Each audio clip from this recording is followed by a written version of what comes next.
저희들이 오늘 동물 시리즈 제 3탄입니다. 첫 번째 뭐였죠, 여러분? 혹시 기억나십니까? 까마귀보다 비둘기 같이. 그랬고, 지난주에 뭐였습니까? 뱀보다 독수리 같이. 그래서 이렇게 비교했죠. 오늘은 제목이 뭐라고요? 말보다 나귀 같이. 스가랴 9장 9절부터 10절 말씀을 중심으로 나귀하고 말이 비교돼서 나왔던 스가랴 선지자의 말씀을 통해 오늘 은혜 받으셨으면 좋겠습니다. 저희들이 1000만 반려동물 시대를 지금 살고 있다라는 말씀을 지난주에 드렸죠. 그 중에 이제 그 여러 가지 문제들이 벌어졌습니다. 특히 이제 뭐 대형견을 키우는 대형견이 갑자기 무는 일이 벌어졌죠.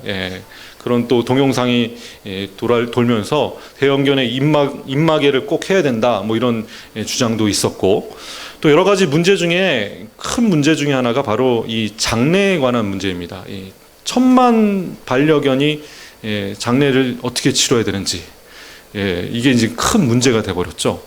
근데 현행법으로는 여러분 앞마당에다 보통 우리 고양이나 강아지 죽으면 어떻게 했죠, 여러분? 뒷마당에 갖다 묻어버렸죠. 이러면 됩니까, 안 됩니까? 지금은 불법이에요. 그랬다간 사체유기입니다. 큰일 납니다. 그리고 토양을 오염시키는 거기 때문에 하지 말아야 될 일입니다. 그럼 어떻게 해야 되나요?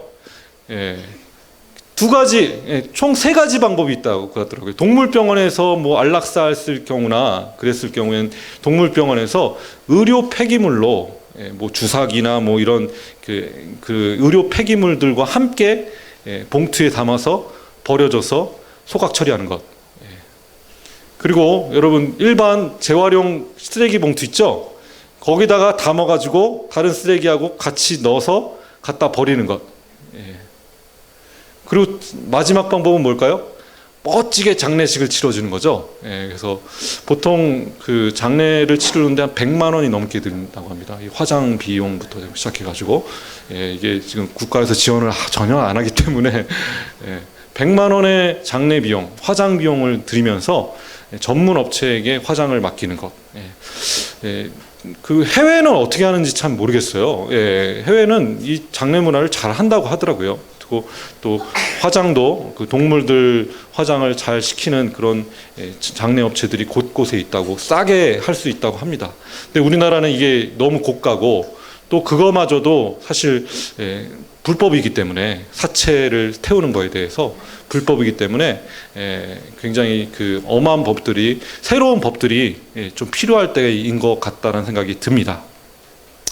여러분, 근데 이러면 뭐 강아지나 작은 강아지나 뭐 이렇게 고양이나 죽었을 때 또 이렇게 그 자동차에 치여가지고 죽은 작은 강아지나 고양이들, 그런 것들은 그냥 버리면 되잖아요. 근데 말이나 소나 또 뭐 여러 반려동물 중에 좀 큰 거 있지 않습니까? 뭐 어떤 사람들은 뭐 호랑이를 키우기도 하고 고물 키우는 사람도 있고 뭐 이런 사람도 있지 않습니까? 그런 큰 대형 동물이 죽었을 경우에는 어떻게 폐기 처리를 해야 되죠? 이게 문제입니다. 예를 들어서 이제 그 말 같은 경우에 그 사실 우리나라가 굉장히 많은 말을 수입하는 국가입니다. 경주마로, 마사회에서 경주마를 어마어마하게 수입을 한대요. 근데 이 경주마의 그 수명을 다하면은 이 경주마를 어떻게 한다고 하죠? 제주도를 보낸대요. 제주도에 가면은요, 도살장이 있다고 합니다. 도살장에다가 대부분의 경주마들이 운명을 다하면, 그 수명을 다하면 대부분 수명도 아니고 그 경주마로서의 그 생명이 끝나면 바로 도살장에 끌려가서 고기로 팔려간다고 합니다.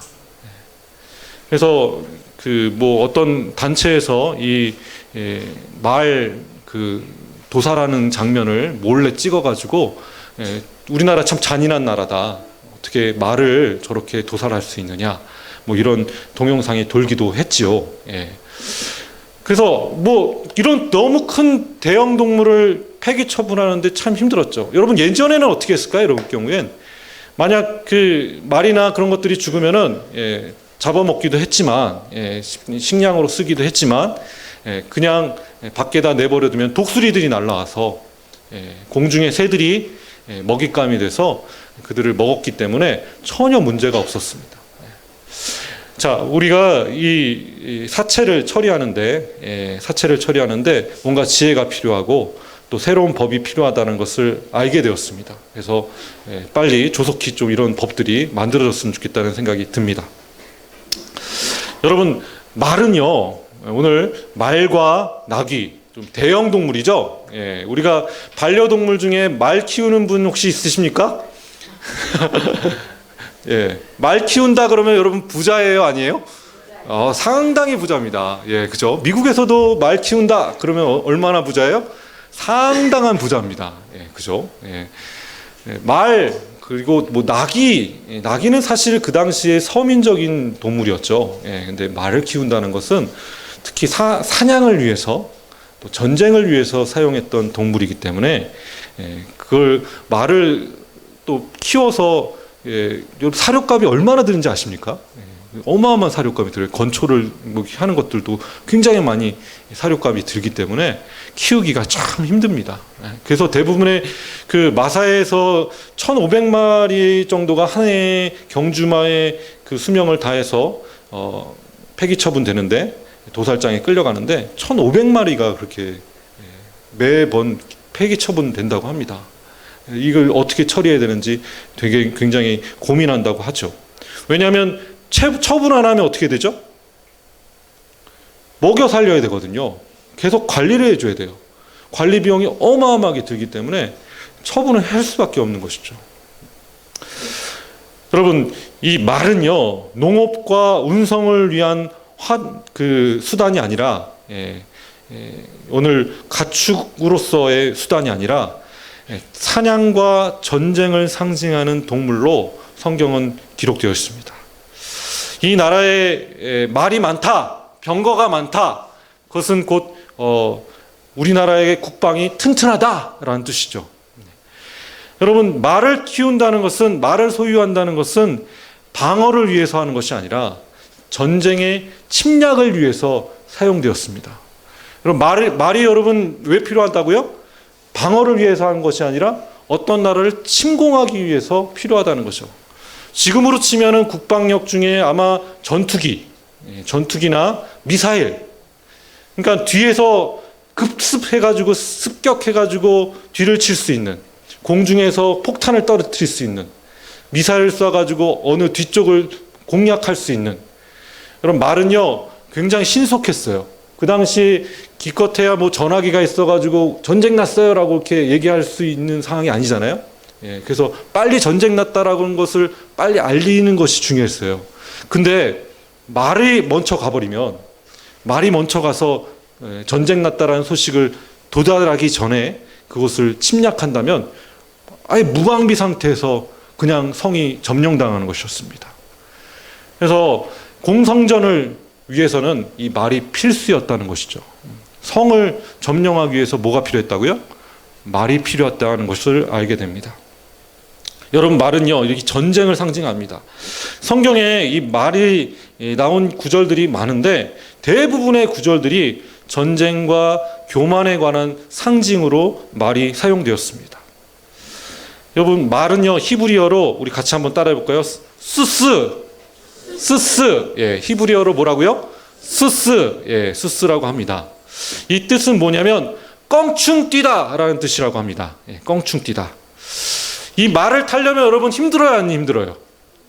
말을 타려면 껑충, 뭔가 좀 받치는 사람도 있어야 되고, 그냥 나귀는 여러분 쉽게 탈 수 있대요. 그러나 말은 쉽게 탈 수가 없습니다. 껑충 뛰어서. 또 말도요, 말은 신속하게 저기 너머에 미사일 쏘듯이 공격할 수 있기 때문에 껑충 뛰다라는 말이 맞다라는 뜻이죠. 그러면 이 뜻과 같이 올라타는 것도 힘들고 또 내려오는 것도 힘든 것처럼, 또 말이 한번 달리기 시작하면 그 말을 잡을 수 있을까 없을까요? 말을 타고선 도망치는 사람을 잡을 수가 있습니까 없습니까? 참 힘들어요. 그래서 한번 전쟁이 일어나면 그 전쟁을 막을 수가 없습니다. 여러분, 이때 요즘 그 외교 상태가 참 안 좋은 상태죠, 그죠? 나라와 나라가 지금 중국과 미국이 지금 싸우고 있고, 그리고 또 일본과 우리가 지금 한판 붙고 있고, 곳곳에 나라와 나라가 지금 전쟁에 보이지 않는 전쟁이죠. 외교 전쟁을 하고 있습니다.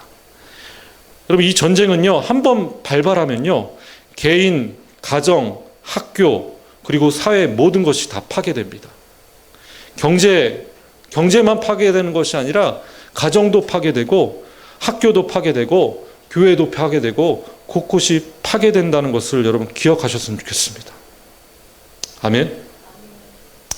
하나님께서 이스라엘 백성들을 제사장 나라를 삼으신 이유 중에 하나가 중립국가, 나라가 서로 분쟁했을 때 서로 중재할 수 있는 중립국가로 하나님께서 제사장 나라로 삼으셨습니다.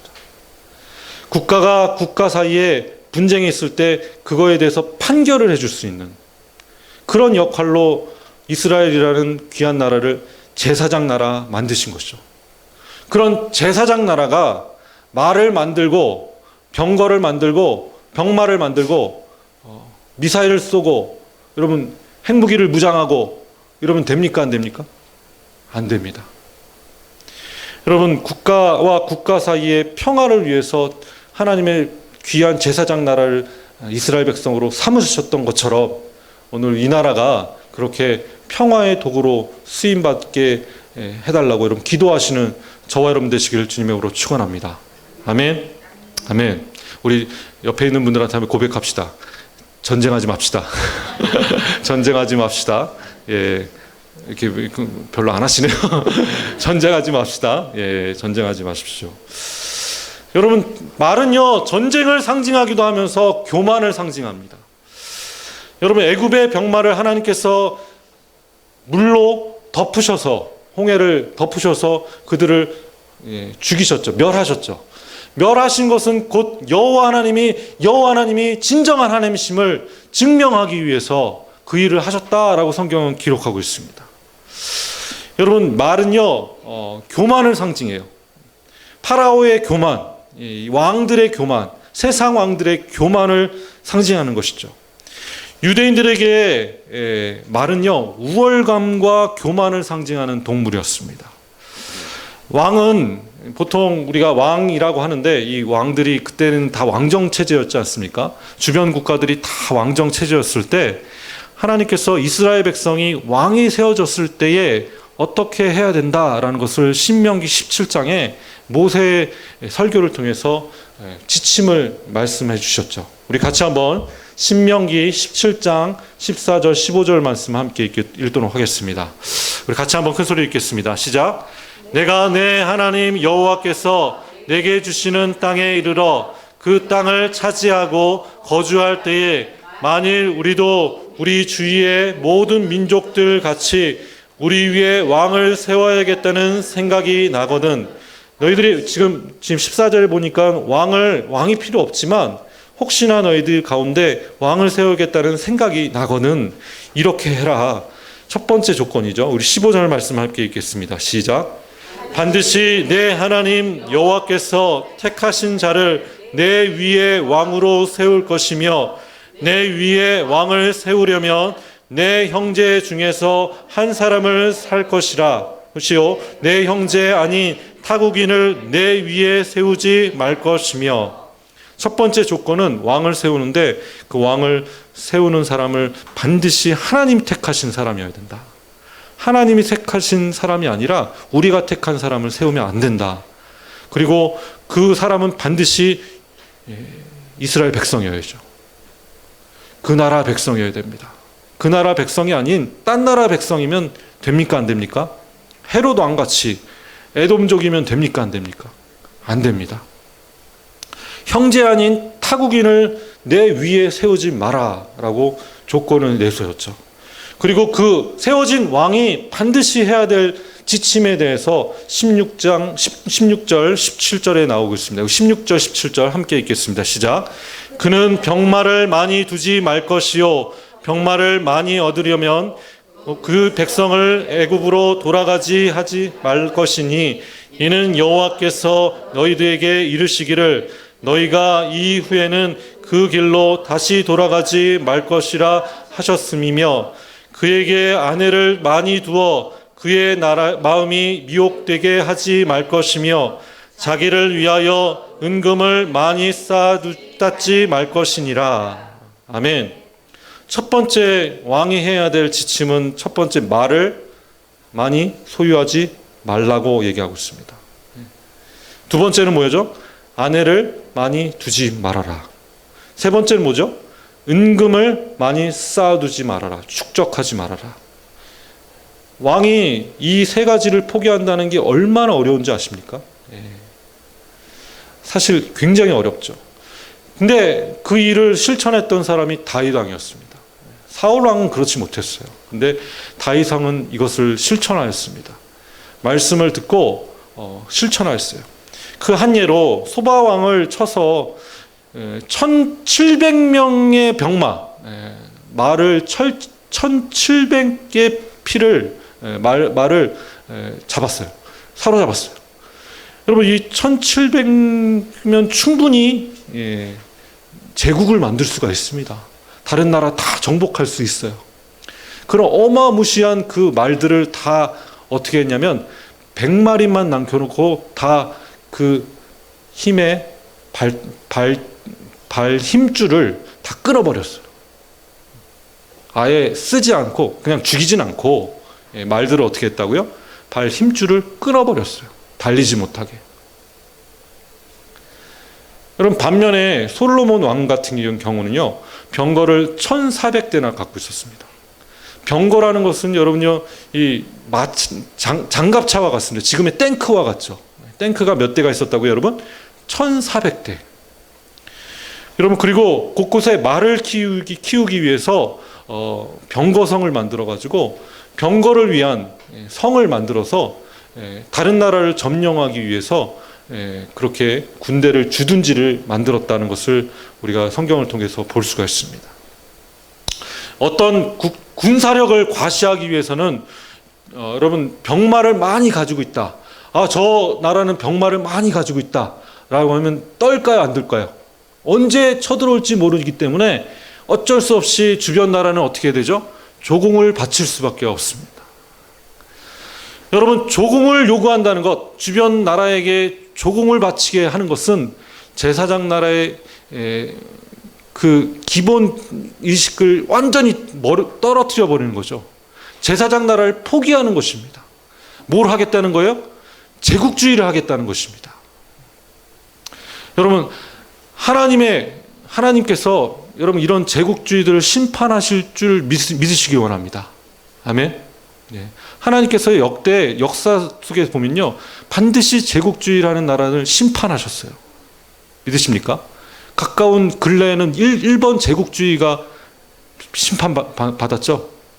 그리고 독일도 제국주의를 했습니다. 이 제국주의를 하나님께서 심판하시죠. 다른 나라들을 점령하는 것, 다른 나라에 조공을 바치게 하는 것, 다른 나라를 힘들게 하는, 종살이하게 하는 것, 여러분, 이것들은 하나님께서 반드시 심판하실 것이라는 것을 꼭 기억하셨으면 좋겠습니다. 우리는 뭐 해야 되죠, 여러분? 제사장 나라 만들어야 될 줄 믿습니다. 아멘. 교회가 교회를 섬겼으면 좋겠고, 또 개인을 섬겼으면 좋겠습니다. 아멘. 큰 교회가 작은 교회를 섬겼으면 좋겠고, 아멘. 또 부자가 가난한 자를 섬겼으면 좋겠습니다. 이것이 제사장 나라의 원리이죠. 여러분, 이사야 31장 말씀 같이 한번 좀 읽겠습니다. 31장 말씀입니다. 시작. 도움을 구하려 애굽으로 내려가는 자들은 화했을진저 그들은 말을 의지하며 병거의 많음과 마병의 심히 강함을 의지하고 이스라엘의 거룩하신 이를 앙모하지 아니하며 여호와를 구하지 아니하나니. 이사야 선지자가 이런 얘기를 합니다. 애굽으로 내려가서 애굽에게 도움 요청하지 말아라. 동맹 요청하지 말고, 가서 원조 요청하지 말고 그와 함께하지 마라. 그 말 의지하지 말아라. 그의 병거의 많음을 의지하지 말고 뭘 의지하라고요? 거룩하신 하나님을 의지하며 여호와께 구하라. 여러분, 우리나라가 지금 위기 가운데 있을 때 무엇을 구해야 되죠? 하나님께 구해야 될 줄 믿습니다. 주변 국가에 도움 요청하는 건 이제 그만했으면 좋겠습니다. 이제 뭘 요청해야 되죠? 하나님께 요청하셔야 되죠. 하나님만 앙모하시고 구하시는 저와 여러분 되시길 주님의 이름으로 축원합니다. 아멘. 여러분, 나귀는 오늘 말과 대조적으로, 여러분 아까 얘기했죠. 여러분, 말 같은 경우에는 뭘 상징한다고요? 전쟁과 교만을 상징한다라고 말씀드렸죠. 자, 이제 나귀에 대해서 얘기를 하겠습니다. 나귀는요, 말과 정확하게 대조를 이루는 성경의 동물입니다. 여러분, 말에 비해서 나귀는 평화를 상징하고 있어요. 예수님이 공생애에서 가장 극적인 장면 중에 하나가 뭐냐면, 또 유대인들이 가장 기다렸던 장면 중에 하나가 예루살렘에 입성하는 장면이었습니다. 종려나무 가지를 흔들면서 호산나 호산나 외치면서 하나님 메시아가 입성하는 그 장면을 온 예루살렘 성 주민들뿐만 아니라 모든 유대인들이 다 기다렸던 일입니다. 여러분, 그때 예수님께서 뭘 타고 들어가셨죠? 나귀를 타고 들어가셨습니다. 보통 여러분, 개선문에 왕이 될 사람이 개선문을 통과할 땐 보통 뭘 타고 들어가죠? 백마를 타고 들어갑니다. 흰말을 타고 들어갑니다. 그냥 뭐 껌둥이 말이 아니고 브라운 말도 아니고 무슨 말이라고요? 백마를 타고 들어갑니다. 백마 탄 왕자를 기다리시는 많은 처자들이 있는데, 백마 탄 왕자가 들어가서 결국엔 그 개선문을 통과하면 뭐가 돼요? 왕이 되는 것이죠. 왕자가 왕이 되는 가장 큰 지름길은 뭐라고요? 전쟁에서 승리하고 흰말을 타고 그 문을 통과하는 것입니다. 여러분, 예수님께서는 겸손의 왕이시기 때문에 백마를 타지 않으시고 뭘 타셨습니까? 나귀를 타셨어요. 근데 그냥 나귀도 아니고 나귀 새끼를 타셨습니다. 아멘. 우리 스가랴 9장 9절 말씀을 함께 큰 소리로 읽겠습니다. 9장 9절입니다. 시작. 시온에 따라 크게 기뻐할지어다. 예루살렘에 따라 즐거이 부를지어다. 보라, 내 왕이 내게 임하시나니 그는 공의로우시며 구원을 베푸시며 겸손하셔서 나귀를 타시나니 나귀의 작은 것 곧 나귀 새끼니라. 여러분, 스가랴 선지자가 메시아에 대한 예언의 말씀을 통해서 그가 나귀를 타고 예루살렘 성에 들어갈 것이라는 것을 예언하였습니다. 그는 왜 나귀를 타셨다라는 이유가 여기서 나오죠. 내 왕이 내게 임하시나니 그는 공의로우시며 구원을 베푸시며 겸손하셔서, 그래서 뭘 하셨다고요? 나귀를 타셨다라고 고백하고 있습니다. 선포하고 있습니다. 사랑하는 성도 여러분, 나귀는요 그렇게 평화를 상징하고 있습니다. 평화의 왕으로 오셨죠. 전쟁을 상징하는 말을 타지 않으시고 평화를 상징하는 나귀를 타고 들어가신 예수님을 바라보시는 저와 여러분 되시길 주님의 이름으로 축원합니다. 예수님께서는 그 예루살렘 성에 들어가셔서 결국엔 뭘 받으시죠? 하늘과 땅의 모든 권세를 다 위임받으십니다. 아멘. 그분 하늘의 왕이시면서 또 어디의 왕이시라고요? 땅의 왕이시죠. 그 모든 권세를 다 받으시러 평화의 왕으로 이 땅에 오셨습니다. 나귀는요 겸손을 상징합니다. 우리 옆에 있는 분들한테 한번 고백합시다. 겸손하십시오. 해볼까요? 겸손하십시오. 겸손하셔야 됩니다. 낮아져야 됩니다. 여러분, 나귀는요 발목이 굉장히 강해요. 말은 좀 발목이 좀 안 강한데 나귀는 특별히 그 발목이 굉장히 강합니다. 쉽게 넘어지지 않습니다. 그래서 오르막길, 지금도 요즘 뭐 이렇게 과수원 하시는 분들 중에 이렇게 오르막길이 이렇게 비탈길이 있는 그런 과수원 가지고 있는 분들은 일반 뭐 자동차를 쓸 수도 없고 기계를 쓸 수 없어서 뭘 쓴다고요? 이런 나귀를 지금도 쓰고 있다고. 조랑말을 쓰거나 충분히 이게 이 산지 어려운 골짜기를 지날 때 이 나귀를 잘 쓴다고 합니다. 여러분, 이 나귀는 히브리어로 우리 같이 한번 따라해 볼까요? 하모르라는 뜻입니다. 이 하모르라는 단어는요 부피 단위를 뜻하는 호멜, 뭐 한 호멜, 두 호멜 할 때 여러분 호멜이라는 그 부피 단위를 그는 쓰는 그 호멜에서 그 하모르가 이렇게 따온 뜻과 일맥상치하는 뜻을 의미하는 것이죠. 그러면 이게 지금 하모르라는 뜻은 뭐냐면 짐이에요. 짐, 큰 짐. 자, 한 호멜이라는 것은 나귀가 실을 수 있는 짐의 양입니다. 그래서 보통 75kg, 220리터를 한 호멜이라고 합니다. 예수님께서는요, 온몸으로 하나님께 순종하기 위해서, 하나님 뜻에 순종하기 위해서 겸손의 왕으로 이 땅에 오셨어요. 우리의 모든 죄악들을 다 짊어지시고 십자가에 달리시기 위해서 나귀를 타고 입성하신 분이십니다. 여러분, 세상 왕들은 어떻습니까? 세상 왕들은 군림하려고 하고 정복하려고 하고 착취하려고 하고 이런 것들이 세상 왕들이죠. 여러분, 평화의 왕으로 겸손의 왕으로 오신 메시아는 순종하시면서 겸손하게 우리의 모든 죄악들을 다 짊어지시고 죽기 위하여 그 모든 죄악들을 담당하시려고 이 땅에 오신 분이심을 믿으시기 원합니다. 제가 누가복음 말씀 2장 말씀을 보니까 예수님의 태어나심에 대한 이야기들이 많이 등장하는데, 예수님에 대한 이야기가 구유에 누인 아기라는 말로 표현되어 있습니다. 어디에 누우셨다고요? 구유에 누인 아기. 이게 구유라는 단어가 총 3번 등장해요. 이 구유는 말구유입니까? 뭐 소구유입니까? 양구유입니까? 뭔 구유죠? 나귀 구유입니다. 여기서는 말구유가 아닙니다. 마구간이 아니에요. 여러분, 일반 뭐 여관집에 무슨 말을 키우겠습니까? 나귀 키우겠죠? 나귀를 키우겠죠.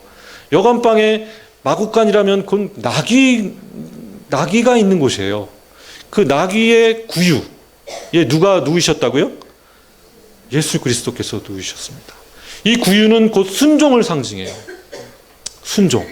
예수님께서는 순종하셔서 구유에 누우셔서 일생을 시작하셨습니다. 그리고 맨 마지막에 십자가 달리시기 위해서 입성하실 때 뭘 타고 들어가셨다고요? 나귀를 타고 들어가셨습니다. 예수님의 공생애는 나귀의 이야기로 시작해서 나귀의 이야기로 끝납니다. 이 예수님의 겸손을 배우시는 저와 여러분 되시길 주님의 이름으로 축원합니다.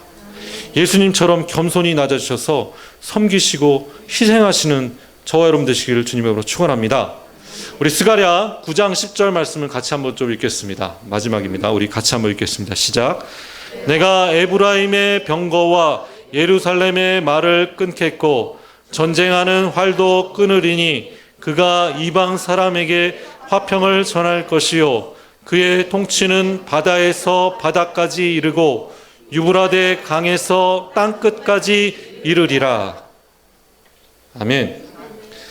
하나님께서는 반드시 제국들을, 교만한 세상 왕들을 반드시 심판하십니다. 우리가 심판할 일은 아닙니다. 잊지 마십시오. 우리가 누구를 정죄하고 심판할 생각은 하지 마십시오. 아멘. 예. 오직 하나님만 하실 일입니다. 하나님 하실 일이죠. 우리의 왕이 불순종하고 하나님 뜻을 거스린다 해도 우리는 그 왕을 심판할 자격은 없습니다. 아멘. 비난할 자격도 없습니다. 오직 누가 하실 일이라고요? 우리 예수 그리스도께서 하실 일입니다. 마지막 때, 심판 때 그 모든 세상 왕들을 다 한 곳에 모이가 하셔서 심판, 성경에는 이제 요한계시록에 보면 나치로 그 머리를 다 쳐버리신다라고 기록되어 있습니다. 그리고 다 진노의 포도추틀로 다 담아버리신다 라고 요한계시록에 나오죠. 그 일을 누가 하신다고요, 여러분? 예수 그리스도께서 하십니다. 하나님께 위임받아서 그 심판의 순간에 예수님께서 재림하셔서 하실 일이죠. 여러분, 우리가 할 일이 아닙니다. 에브라임의 병거와 예루살렘의 말을 다 끊겠고 전쟁하는 활도 다 끊으리니 그가 이방 사람에게 화평을 전할 것이요 그의 통치는 바다에서 바다까지 이르고 유브라데 강에서 땅끝까지 이르리라 말씀하셨습니다. 아멘. 예. 여러분, 그 평화의 왕으로 오셔서 이 땅의 모든, 하늘과 땅의 모든 권세를 받으시고 오늘도 왕 노릇하시며 이 땅을 통치하시는 그 예수 그리스도의 권세 안에 들어가시는 저와 여러분 되시길 원합니다. 우리 옆에 있는 분들한테 한번 나귀처럼 사세요 한번 할까요? 나귀처럼 사세요. 예. 말처럼 사지 마시고 나귀처럼 사셔야 됩니다. 예. 말처럼 공격하려고 사람 이렇게 넘어뜨리려고 하고 죽이려고 일생을 보내지 마시고 다른 사람의 짐을 대신 짓는, 함께 지어가는 섬김의 나귀처럼 사시는 저와 여러분 되시기를 주님의 이름으로 축원합니다. 예수님 그렇게 낮아지셔서 겸손히 그 일을 순종하셨던 것처럼 오늘도 섬길교회 모든 성도님들 다 그렇게 사시기를 주님의 이름으로 축원합니다. 기도하겠습니다.